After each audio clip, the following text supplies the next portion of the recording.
Toujours un plaisir de vous retrouver. Nous vous offrons sur ce plateau aujourd'hui le pasteur Jean-Baptiste Soumbela, qui n'est même plus à présenter. Pasteur Soumbela, bonsoir. Bonsoir, Papa Jaco. Merci d'avoir accepté notre invitation. Je peux dire c'est la énième fois qu'on vous reçoit. Mais c'est un plaisir, je crois qu'il est partagé. Mais voilà, il est vraiment partagé. Alors, j'avais voulu, parce qu'à un moment, on était en train de parler avec vous un jour, et puis vous m'avez dit, mais j'aimerais bien qu'on parle de mes 50 vies. J'ai dit, mais tiens, c'est quoi mes 50 vies? Déjà, d'entrée de jeu, c'est une sorte de métaphore où les vies, vous en avez vraiment 50. Mais je crois que vous avez tout saisi, vous avez tout pris, vous avez tout expliqué. Non, avoir 50 vies, c'est presque une impossibilité, parce que tout le monde le sait. La Bible dit que il est réservé à l'homme de mourir une seule fois. Ça veut dire aussi qu'il vit une seule fois. Par contre, on peut saucissonner sa vie, la vie d'une personne. Et c'est ça que je vous propose, parce que j'ai... Donc vous parlez des séquences de votre vie. Mais bien sûr, Papa Jaco, parce que vous vous imaginez, si Dieu vous donne une seule vie et que vous en rajoutez 49, ça veut dire que vous avez presque exagéré. Ce n'est pas ce que j'ai l'intention de faire aujourd'hui. Donc nous voulons considérer les différentes séquences de ma vie. Alors, si on parle de vos 50 vies, ce sont les différentes séquences, comme vous l'avez dit. De la même vie. De la même vie du pasteur Soumbela. Voilà. On peut dire, on peut affirmer que vous avez aussi 50 ans ou plus? Oui, maintenant j'ai 51 ans, d'où l'idée de mes 50 vies, pour me rappeler que je suis jubilaire. On doit me féliciter, non? Mais félicitations. Merci. Alors, puisque vous avez 51, donc jusqu'à cet âge, vous avez vécu des choses. Déjà, j'aimerais que vous puissiez nous parler un petit peu de ces choses-là qui vous ont marqué, qui vous ont marqué en bien, en mal. Il y a des choses qui vous ont fait pleurer, qui vous ont fait rire. Enfin, dites-nous. Voilà, mais je crois que la question est bien trouvée, Papa Jaco. La vie, c'est un mélange. C'est un mixage. Ben, je crois que c'est Dieu qui le fait avec nous, qui le fait autour de nous. Voilà un verset qui m'édifie terriblement. C'est celui de Romains chapitre 8, verset 28. Nous savons du reste que toutes choses travaillent ensemble, c'est une des versions de la Bible, travaillent ensemble pour le bien de ceux qu'il aime. Alors, quand Dieu parle de toutes choses qui travaillent ensemble, Dieu ne dit pas toutes choses bonnes travaillent pour votre bien et toutes les autres mauvaises ne travailleront pas. Oui, pour les autres, c'est-à-dire vous les expédiez aux autres. Non, c'est-à-dire que Dieu se sert de tout ce qui nous arrive, en bien ou en mal, pour essayer de former la personne, mieux la personnalité de quelqu'un. Et le tout premier événement que je vais proposer, il est mineur. Mais pour moi, il est plein de signification. Cet événement, j'en suis presque la victime, mais il m'a été raconté, depuis lors je l'ai retenu. Mineur, certes, mais si vous en parlez, donc il vous a touché. Je le crois. Et cet événement, vous n'en croirez pas, Papa Jaco, c'est que lorsque je suis né, du moins c'est ce qu'on me raconte, j'avais un grand frère. Aujourd'hui, il est décédé. Pour ceux qui l'ont connu, c'est notre regretté Papa Faustin Soumbela. Il disait à mon père, à ma mère, mais ce bébé, qui est-il? Et il répondait, non, mais c'est un bébé que nous avons pris quelque part, il passe quelques jours avec nous, et un jour on le rendra. Il disait, non, il faut vraiment faire vite, il faut remettre ce bébé à ses parents. Et puis un jour, comme le bébé n'était toujours pas rendu, un jour, Papa Jaco, vous n'en croirez vraiment pas, il a pris, je crois que les parents n'étaient pas là, il a pris une lame de rasoir. Et il a décidé de m'opérer. Oh là là. Oui. Alors, vous vous imaginez, il pouvait commencer par là. Par la gorge? Non. Mais il a décidé de me couper ici. Je garde encore la cicatrice. Et c'est là où on l'a trouvé en train d'opérer ce garçon. C'était pas méchant, c'était... Non, mais lui aussi était... C'était une expérience. Une expérience, il en avait conscience. Une curiosité. Une curiosité. Mais même une simple bêtise, comme il en arrive souvent avec les enfants. Et donc on l'a trouvé en train de m'opérer. Et la cicatrice est là jusqu'aujourd'hui. Donc il a été mon premier médecin, même s'il n'en avait ni la capacité ni les talents nécessaires. Alors, ce premier événement m'apprend que Dieu n'attend pas qu'on devienne adulte pour qu'il commence à prendre soin de nous. Okay. Parce que voyez-vous, là, je ne le connaissais pas. J'étais encore un simple, un tout petit bébé. Mais Dieu prenait soin de moi. Je crois que c'est lui qui a dirigé la main de mon frère. Plutôt que de sectionner ma gorge, il a choisi une place. Direct où on peut facilement opérer les gens. Et il a établi là. Mais là où ça peut paraître absurde aussi, pasteur, oui. Les gens se posent toujours la question de savoir, mais pourquoi, au lieu que Dieu oriente le mal autrement, oui. ailleurs, oui. Pourquoi il n'évite pas, il enlève pas carrément ce mal? Parce que il pouvait aussi empêcher le frère de le faire. Mais il a empêché beaucoup de choses. Je viens de Mais vous il a le dire. orienté seulement ailleurs. Non, mais papa, il a empêché beaucoup de choses. Il a quand même permis cet acte. Mais pourquoi pas? Pourquoi pas? Je crois qu'il ne faut pas demander à Dieu d'embellir la terre. Ah. C'est-à-dire d'y extirper tout ce qui ne marche pas. Ainsi, la terre deviendra le paradis ou le ciel. Mais c'était pas ça son vœu, son souhait à la base? Non, au début, oui, mais les choses ont évolué, disons-le de cette façon-là. Au jour d'aujourd'hui, tous les rêves, les meilleurs que nous avons, s'accompliront. Mais ils s'accompliront sur une autre terre et sous de nouveaux cieux. On n'y est pas encore. Et tant que nous sommes ici, eh bien, essayons d'être réels ou réalistes et disons, on fait avec. Et donc, pour moi, ce fut un langage. C'est vrai que sur le champ, je ne le comprenais pas. J'imagine que j'étais en train de crier comme tous les bébés. Mais au jour d'aujourd'hui, je me rendrai compte que mais finalement, ce n'est pas seulement à la conversion que Dieu s'est souvenu de moi, mais il a commencé avec moi bien avant. Voilà. Mais, alors, justement, puisqu'on parle des 50 étapes de votre vie, les étapes de votre vie, oui. J'ai dit au début qu'il y a eu des choses qui vous ont fait rire, oui. qui vous ont fait pleurer. Oui. J'aimerais qu'on commence d'abord par certaines choses qui vous ont fait pleurer, parce que oui. quand vous voit aujourd'hui, vous êtes souriant, on y est déjà. On vous voit souriant tous les jours.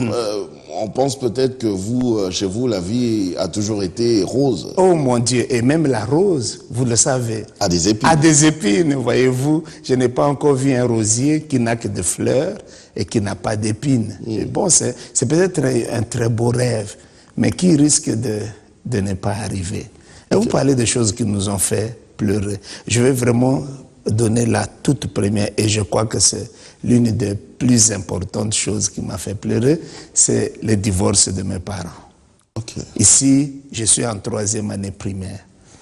Je vois cette femme, c'est-à-dire ma mère, partir de la maison de mon père, et pour moi, bon, c'est rien de grave, je crois que elle est sortie. Vous dites, elle va revenir? Oui, elle va revenir, peut-être le soir, ou demain, après-demain. Non, elle est juste en colère, elle va revenir. Non, est-ce qu'en colère? Je savais même qu'elle était en colère, je ne pense pas. J'ai simplement vu ma mère partir de la maison. Et pour moi, mais c'est comme toutes les autres sorties qu'elle faisait avant. Mais Papa Jaco, cette femme qui nous a quittés ce jour-là, eh bien, je l'ai revue ici à Kinshasa, alors que j'étais déjà en 2e graduat en droit. Et donc, si j'étais au village, je me serais déjà marié, j'aurais des enfants. Vous vous imaginez, cet événement a marqué ma vie. Et si vous le permettez, je voudrais en parler un peu. Je vous en prie. Voilà. Le divorce, qu'est-ce qu'il faut en dire? C'est vrai, on peut parler du divorce sur le plan de la réflexion, tout simplement. Mais moi, je n'en parle pas sur le plan de la réflexion. Parce que moi, je l'ai vécu dans ma propre chair. Disons d'abord une première vérité, que on ne se marie pas pour divorcer. Et s'il y a incompatibilité de caractère? Commençons par le commencement. Oui, ce sont mes prémices. Je vous en prie. On ne se marie pas pour divorcer, parce que si on se mariait pour divorcer, eh bien, je crois que les gens feraient mieux de ne jamais se marier. Carrément. Parce que finalement, le divorce est un échec. C'est comme la vie, la comparaison est vite trouvée. Nous voulons vivre, mais force est de constater que d'une façon ou d'une autre, on meurt. Et je vais préciser qu'on ne meurt pas toujours de maladies. On ne meurt pas parce qu'on a connu trop de problèmes, non. On meurt parce qu'un jour, on a été vivant. Donc, on meurt de la vie. Ok. Et donc, lorsque les gens divorcent, il faut considérer qu'ils ne sont pas contents. Il faut considérer qu'ils ne sont pas heureux. Et parfois, il faut considérer qu'ils ne l'ont jamais prévu. C'est pourquoi je vais dire à tous les autres enfants... Ils ne se sont peut-être pas compris. Ils se sont peut-être pas compris. Tout ceci, c'est pour dire, ce n'est pas toujours un programme bien détaillé. Ok. Oui. C'est comme une sorte de couperet qui tombe à la base, sur on ne vous. le prévoit pas. On ne le prévoit pas. On ne le prévoit pas. C'est un accident et peut-être un incident majeur. Alors, lorsque les parents divorcent, ce fut notre cas. Okay. C'est vrai, peut-être qu'on n'a jamais eu d'explication, mais peut-être que les gens peuvent se lever pour dire « Oh, mais qu'est-ce qui est arrivé là ?» Tout simplement, on se met à les juger. Mais je voudrais décourager tout le monde pour dire qu'on ne choisit pas toujours de divorcer. C'est vrai, on est peut-être obligé d'en arriver là, mais il faut dire que souvent ceux qui divorcent sont eux-mêmes victimes de leur propre divorce. C'est pourquoi j'interdirais à qui que ce soit de juger ces accidentés de la vie, de juger ces hommes et ces femmes que je considère comme les blessés de la vie, mais de continuer à les aimer. Et en ce qui concerne les enfants, parce que moi, j'ai été l'un de ces enfants-là, je vais leur dire de ne jamais se permettre de juger les parents. Mais par contre, je vais les pousser à se défier.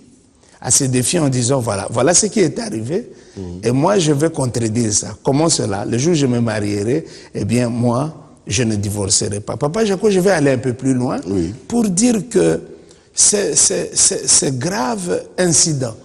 En tout cas, cet accident qui est arrivé à mes parents a eu des répercussions extraordinaires sur les membres de ma famille.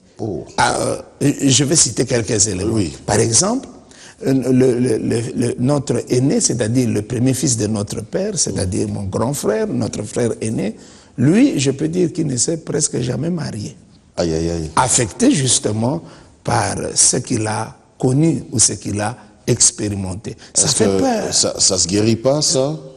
Ça peut se guérir, mais... Cette peur-là de... c'est une sorte de marque, parce que... De phobie. Voilà, c'est plus qu'une phobie. Plus qu'une phobie, parce que le divorce déstructure la vie des enfants. C'est comme cette histoire qu'il y a dans la Bible où deux femmes rencontrent Salomon pour un jugement. Les deux prétendent être tombées enceintes le même jour, avoir conduit une seule grossesse, deux femmes s'il vous plaît, et qu'elles prétendent même avoir donné naissance, les deux, à un seul enfant. Alors Salomon se dit, mais il y a un grand problème ici. Comme ils disent qu'une femme a donné naissance à 6 enfants ou à 7 enfants, je comprends. Mais que deux femmes tombent enceintes le même jour, d'un même enfant, donnent naissance à un enfant, au point qu'ils sont là devant moi pour dire, juge ou roi, il faut que tu nous donnes une sentence. Et Salomon de dire, ok, j'ai trouvé, amenez-moi vite une épée. Mais roi, qu'est-ce que tu as fait? Mais c'est simple, il y a ici 2 femmes et un seul enfant. Mais alors, voilà ce que nous allons faire. Nous allons couper cet enfant en 2 morceaux. Comme ça, chacune des mères va prendre son morceau. Voilà. Mais la mère à qui appartient l'enfant est émue à partir de ses entrailles. Et elle dit au roi, contrairement à mon ami, je ne vais pas adhérer à cette solution très cruelle. Je voudrais que vous arrachiez cet enfant de mon affection, mais que vous le donniez tout entier à ma rivale ici, ou à mon ami ici. Et Salomon dit, voilà, celle qui vient de parler, c'est la mère de l'enfant. Mais l'autre qui me soutenait dans ma démarche, eh bien, ne peut pas être la mère de cet enfant. Ce que je veux dire, Papa Jaco, c'est que quand les gens divorcent, je parlais de la déstructuration de la vie des enfants. C'est comme si vous avez pris une épée et que vous avez partagé chaque enfant en 2 parties. Donc c'est un grand trouble qui s'abat sur la vie de la progéniture. Mais je vous prends au mot un petit peu, je vais rentrer un petit peu en arrière. Vous avez dit que vous allez décourager les gens. C'est vrai, sûrement qu'à la maison, les gens ont crié au scandale, parce que vous avez dit, vous, en tant qu'homme de Dieu, Oui. qu'on ne devrait pas juger très vite, Non. qu'on devrait comprendre cet accident, Oui. parce qu'on ne le prévoit pas. Mais en même temps, en tant qu'homme de Dieu, la Bible ne le permet pas, le divorce. Non. Alors, maintenant, on fait comment? Ah ben, on fait quoi? Ben ça, Quand on arrive au point où il y a justement cette incompréhension. vous savez, il y a un homme intelligent, je préfère ne pas le citer, qui disait à tout le monde, à qui voulait l'entendre, écoutez, moi, je suis marié à la femme la plus mauvaise de toute la planète Terre, disait-il. Et ses amis de lui dire, mais supposons que ce que vous soyez en train de dire soit la vérité, mais vous savez ce qu'il vous reste à faire. Et lui leur posait la question, quoi? Mais quoi? Mais il faut divorcer. Et lui de conclure, mais alors vous ne m'aurez jamais compris. Si cette femme est ce qu'elle est, c'est-à-dire la femme la plus mauvaise de toute la planète Terre, j'ai eu une chance extraordinaire que de la voir. Parce que si j'ai réussi à vivre avec cette femme, alors je réussirai à vivre avec tous les hommes de la Terre. Et si ça marche quand même pas, malgré tous les efforts, Oui. malgré les concessions qu'on Oui. puisse faire, Oui. ça marche quand même pas. Oui, mais Pensez-vous que vous allez continuer à vivre comme ça toute la vie et Papa Jacob, vous on savez... risque d'avoir des gens stressés tous les jours? Mais vous savez quoi? Même quand on divorce, on n'est pas sorti. Hein. On n'est pas sorti. Ne pensez pas que ceux qui divorcent, même quand ils recommencent leur vie, ne pensez pas qu'ils sont heureux. Mais j'avoue qu'il ne faut pas juger précipitamment ceux qui sont victimes, parce que je continue à le soutenir, de cet incident majeur, mieux de cet accident. Mais il ne faut pas non plus venir sur ce plateau de télévision pour donner une sorte de carte blanche en disant, dès qu'il y a incompatibilité, allez-y. Divorcer. Non, on ne résout pas un problème en créant un problème beaucoup plus grand. Donc je parlais de ce qui s'est passé dans ma famille. Mon frère aîné ne s'est presque jamais marié. Je ne dis pas qu'il n'a pas pris de femme, hein. Non. Celui qui l'a suivi a eu trop de problèmes. Le troisième, lui, n'en parlant pas. Et le quatrième, il a connu des problèmes. Mais Dieu a permis... Bon, au moins vous êtes stable. Oui, heureusement, gloire à Heureusement, Dieu. gloire à Dieu. Mais comment ça s'explique? Ça s'explique par un simple fait que j'ai rencontré le Seigneur Jésus. Je crois qu'il m'a réparé. Il a brisé cette déstructuration qui était en nous. Donc Voilà. vous voulez dire que les choses qui nous font pleurer, même si ça nous accable, même si ça nous dérange, il n'y a que Christ qui peut nous aider à effacer tout ça. Effacer, je ne sais pas s'il les efface. On va Parce que dire nous à en nous gardons les restructurer. stigmates. On va dire à nous restructurer. À nous restaurer. Vous avez À nous peut-être restaurer. peur de ce verbe-là. Je vais tout droit. Il sait nous restaurer. Il sait nous restaurer. réparer. Il sait le faire. Il sait vraiment le faire. Quand il nous restaure, est-ce que on oublie les blessures du passé ou ce sont des blessures qui de temps en temps restent un peu comme votre cicatrice là, Oui. vous vous en rappelez tout le temps. Yeah. Cette cicatrice, je Oui, me rappelle. oui. C'est comme ça que ça se passe? Le seul problème, Avec la restauration? Le seul problème, c'est quand vous parlez vous prenez l'image de la cicatrice, elle m'édifie. La cicatrice, elle est là, elle fait partie de votre vie, mais en tout cas, vous n'en souffrez plus. Vous n'en ressentez plus aucune peine. Même quand vous repensez à cette histoire? Oui, au fait, je ne dis pas que vous ne souffrirez plus, parce que voyez-vous, la vie c'est un peu comme une sorte de voiture. Je sais que vous conduisez. Le bon conducteur, il a à peu près 3 rétroviseurs dans son véhicule et il a en plus 2 pare-brises, et sans compter les fenêtres, les portières, etc. Mais pour conduire, je conduis aussi, pour conduire, vous devez avoir vos yeux rivés sur votre pare-brise parce que c'est devant que vous allez. Mais attention, n'oubliez jamais les rétroviseurs. Il faut de temps à autre jeter un coup d'œil rapide, furtif, mais ne pas vous concentrer sur le rétroviseur parce que là alors, bonjour les dégâts, bonjour les accidents. Donc je crois que je ne serai jamais ce genre d'homme qui arrive à parler au cœur des autres si moi-même je n'étais pas un blessé de la vie. Papa Jaco, je dois dire la vérité, les blessés se comprennent entre eux. Ah oui. Ceux qui ont souffert ensemble, même pour le Seigneur, régneront ensemble. Mais il faut d'abord commencer par quelque part. Si vous avez été blessé de la même façon que moi, si vous êtes un ancien combattant et que nous avons fait la guerre ensemble, et on a connu des difficultés, on a été blessé à la guerre, eh bien, il y a une sorte d'amitié de plaies ou la proximité des blessures qui crée une sorte de compréhension. Ça, c'est juste une partie. On pourra d'ailleurs pas tout évoquer ce soir. Ça fait 50 vies. Ça fait 50 vies, ce n'est qu'une partie. Oui. Est-ce que il y a eu aussi des choses qui vous ont fait pleurer, allez, on va dire financièrement ou matériellement parlant? Oh, mais là c'est pire. Mon histoire, Papa Jaco... au point qu'on se moque de vous. Oui, au point que vous-même, vous remettez en question. Pire que ça. Mon histoire est pleine de détresse. Papa Jaco, me disait-on, j'étais un élève intelligent, mais vous savez quoi, je n'avais personne pour me soutenir dans les études. Si j'ai eu la grâce d'étudier, ce sont mes amis. Par exemple, Papa Jaco, moi, je n'ai jamais porté des uniformes neufs. Je ne les ai jamais portés. Parce que moi, j'étais plutôt de la catégorie deuxième division. Okay. C'est-à-dire ceux à qui on laissait c'était ça, choses usées. C'était ça ma catégorie.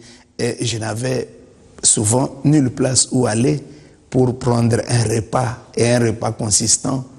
Mais ce sont mes amis qui m'ont aidé dans la vie. Et de là est sortie la personne qui vous parle aujourd'hui. Par exemple, ceux qui me connaissent le savent.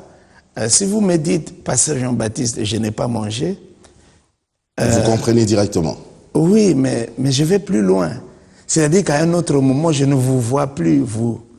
Mais je me revois lorsque je galérais et que j'avais besoin de l'attention des autres pour survivre. Je n'oserais même pas utiliser le verbe vivre.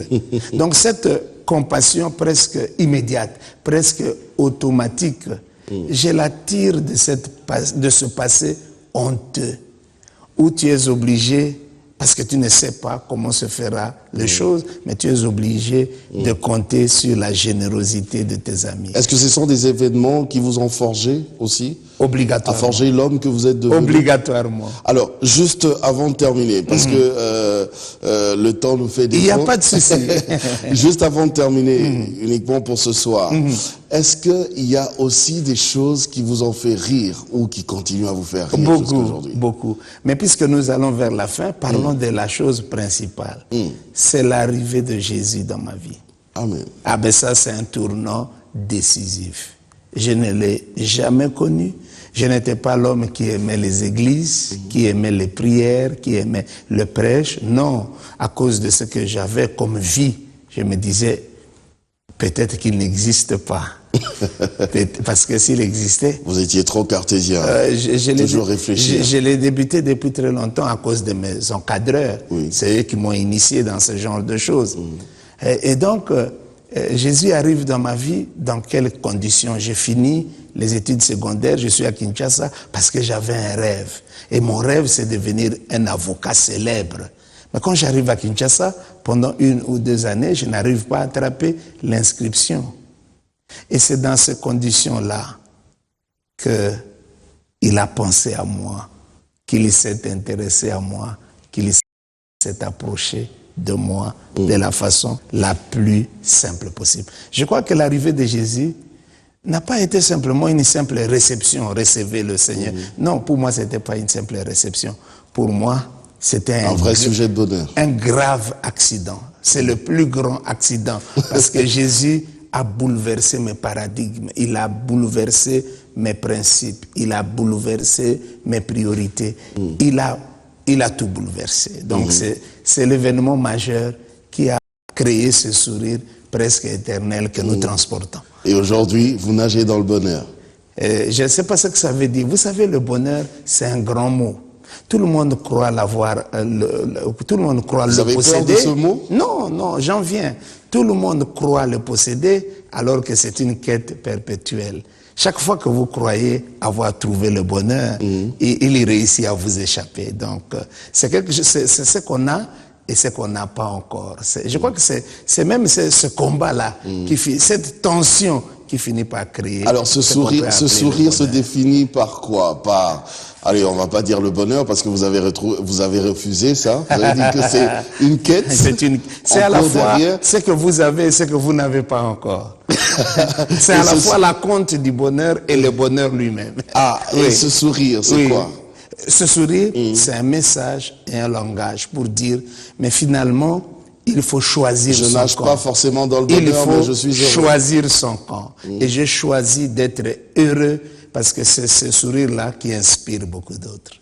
Pasteur Jean-Baptiste Soumela, merci. Merci beaucoup, Papa Jaco. Merci à vous également, chers téléspectateurs, de nous avoir suivis. On va se retrouver la prochaine fois pour un nouveau numéro de Sur le plateau. S'il y a des questions qui sont restées en suspens, il n'y a pas de problème. On pourra rappeler notre invité pour continuer, évidemment, avec ces 50 vies. Vous, peut-être que vous allez parler de vos 30 vies. Qui sait? Allez, portez-vous bien. Au revoir et bonne suite de programme sur B1. Vous n'avez jamais eu le sentiment qu'il vous manquait quelque chose ?